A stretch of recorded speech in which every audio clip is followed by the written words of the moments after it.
Citizens across the country are slamming these devices. They're called flock cameras, and they are considered one of law enforcement's most effective tools to fight crime, like reading license plates recently.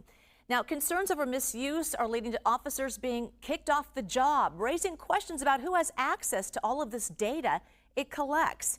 In Minnesota, residents are taking matters into their own hands to get rid of these devices.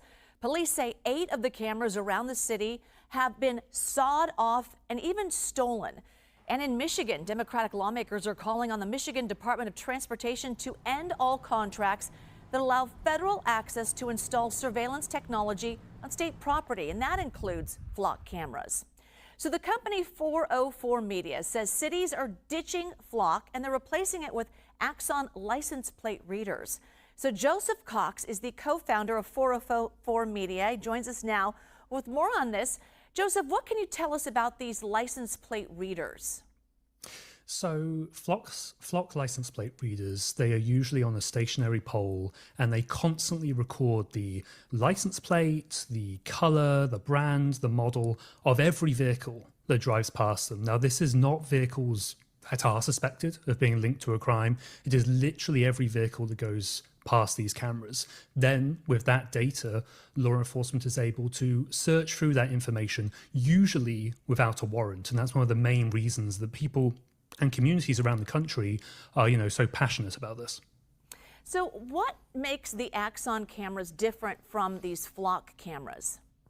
So Flock on one side has a national network, which means that a cop, say in Texas, can search cameras all over the United States, including ones in Illinois or California or wherever. That's a very powerful tool for law enforcement, but that's also very controversial, where some states are going to police other crimes differently to other states. And another reason why people are so against flock cameras in general. Axon, meanwhile, does not have a national network. That doesn't mean that law enforcement agencies may not share access with other agencies such as ICE or local sheriff's departments or whatever, but there isn't the national database. And that's why some cities, according to our reporting, are ditching flock and then going to Axon instead. So more specifically, I know 404 Media has linked these cameras to ICE and also abuse by some law enforcement stalking their exes. So what can you tell us? What did you find about these, and do you expect more cities to really reconsider using these cameras? We're talking about flock cameras. Yeah, so last May, we reported that local police were performing lookups in Flock's system for immigration and customs enforcement, HSI as well, and also searches that simply said immigration. That obviously started this national conversation about flock cameras and whether people actually want these sort of cameras in their communities. We also found that a woman who self-administered an abortion, she was tracked with these cameras as well.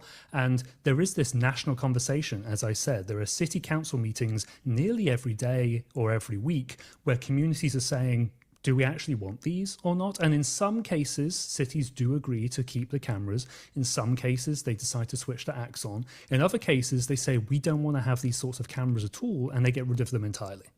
All right, Joseph Cox. Joseph, thank you.